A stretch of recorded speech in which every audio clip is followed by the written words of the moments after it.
Went and walked up yonder, more so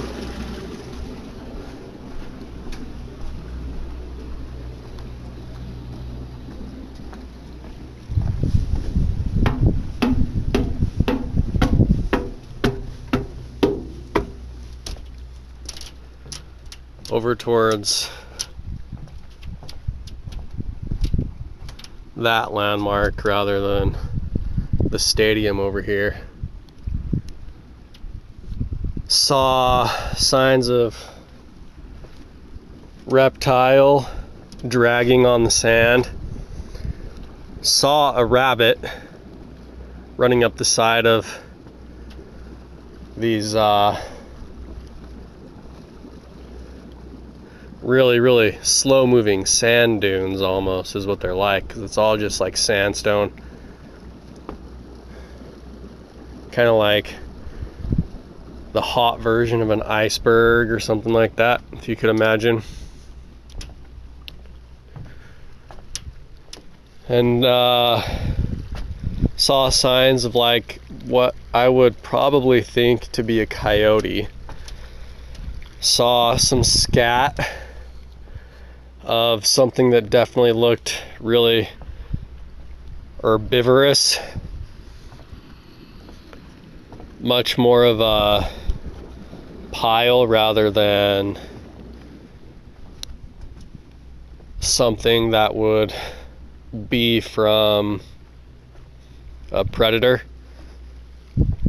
probably based upon its association of movement for sustenance, I would think, which then churns the insides more than a predator who would fight for its territory, I guess you could say. And then I actually did come across predatory scat as well, which is probably from the coyote, I would think. The other thing, I'm trying to think of what it could possibly be out here. I would imagine, in terms of herbivore, that it would be like antelope that would be out here. Obviously there's rabbit.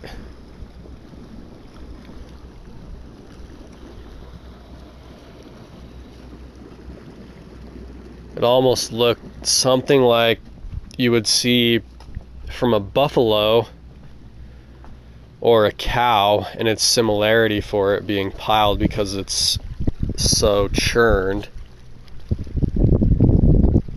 But it was definitely much less than that.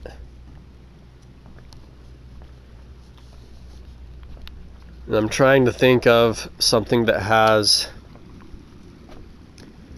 the type of foot that either like a buffalo or a cow has. It's definitely not of the same foot in the family as goats or deer or elk or anything like that in terms of it being an herbivore.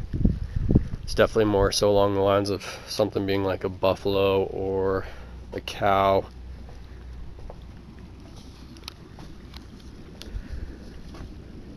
Although something's much smaller than either of the two.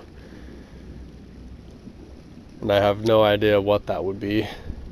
I'm trying to imagine an animal that would kind of fit that description, but be out here.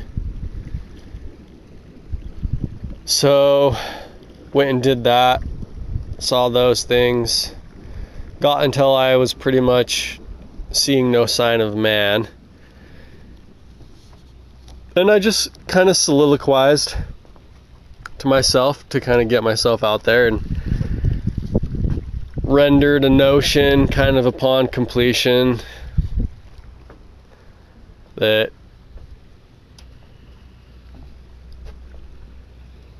made me feel comfortable with kind of having gone so far, where the words that got me there seemed absurd,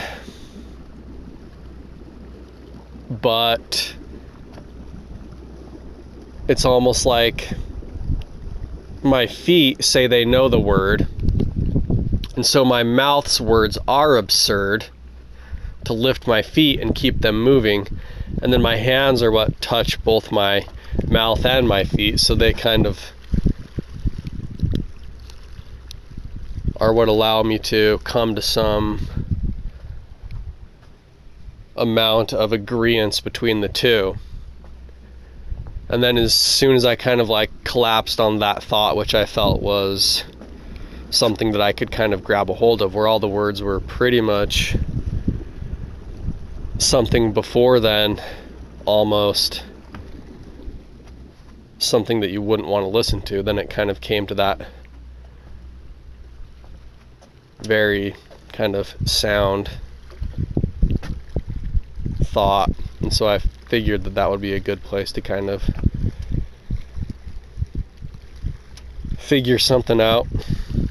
So then I found this really neat looking boulder that had like a giant crevice that was really weathered, so it was smooth in the front of it, and it was almost like very booby in its formation, almost eggy, if you understand kind of like the geometry of recognizing that with your eyes. And I thought that it looked like a big old snake with a face on the front of it, so I kind of like carved out some fangs in it, and I went and piled up a bunch of rocks to make like a giant tail out of it and gave it like some spikes on its back. Also carved out some things for like the coyote that I was thinking that I saw, because I saw a bunch of like paw marks where it looked like something was digging in the dirt out there. Carved a picture of a rabbit. Found a couple of neat little rocks and things like that. Branson went up, and I guess he went up to that stadium up there and found like some gypsum. I didn't really find any hard rock like he did. The only thing that I found that was really different than a lot of the sandstone stuff was I found a mineral formation which was showing some oxidation. Pretty neat. Definitely a different color than all this other stuff, and it was like it was growing rather than all of this other stuff being weathered away, in terms of being some form of mineral expansion. And he also found some other type of like stone which could be used for grinding in a basin or something like that, almost like a mortar and pestle, but more so like a scrape. And then I just found like a neat bottle on my way back, because I started kind of getting closer to water, and obviously there's more signs of man and stuff like that. And so I got out here and found like a neat bottle, stuff that had been out there long enough that it almost has value in terms of it like being returned, so to speak, because then its potential use is itself kind of rendered to being for anything with its age.